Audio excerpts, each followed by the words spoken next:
O resto da sociedade demanda cada vez máis e cada vez con máis insistencia un tipo de gandería máis respetuoso, máis ligado ao territorio, máis respetuoso co medio ambiente a pequena e a gran escala.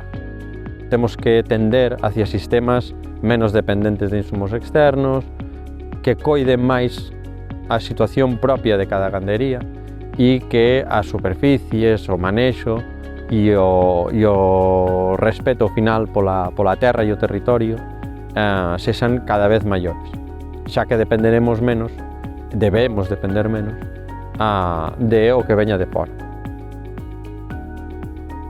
A custodia agraria nos permite xirar un pouco o enfoque, non mirar tanto a fora, mirarnos a ese territorio que xestionamos, a estas pradeiras, a estes terreos de cultivo que ás veces se xestionan nas ganderías e miralos dende este outro punto de vista.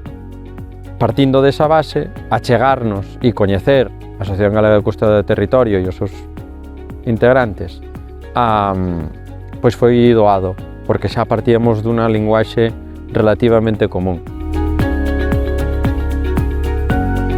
Neste aspecto, un dos puntos máis importantes que temos dentro da nosa actividade é o desenvolvemento de proxectos de custodia agraria, non? Pois como levar a conservación da biodiversidade, a actividade agraria ou gandeira do noso territorio. Dentro desta liña de traballo de custodia agraria, hai uns anos desenvolvemos unha serie de traballos con dúas explotacións gandeiras de ovino e caprino, Bealia e La Cabreta, que están situadas na provincia de Lugo, na Terra Chá, na Reserva da Biosfera Terras do Miño, non? Concretamente nos concellos de Pol e de Meira.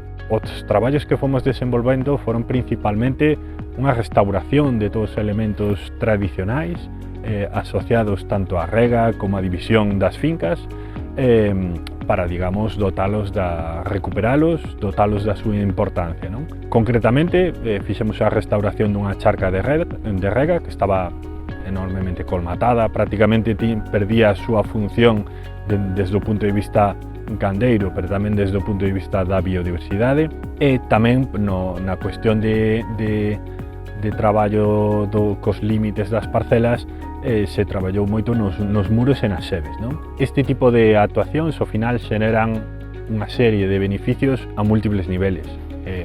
Por unha parte para os propios gandeiros, non?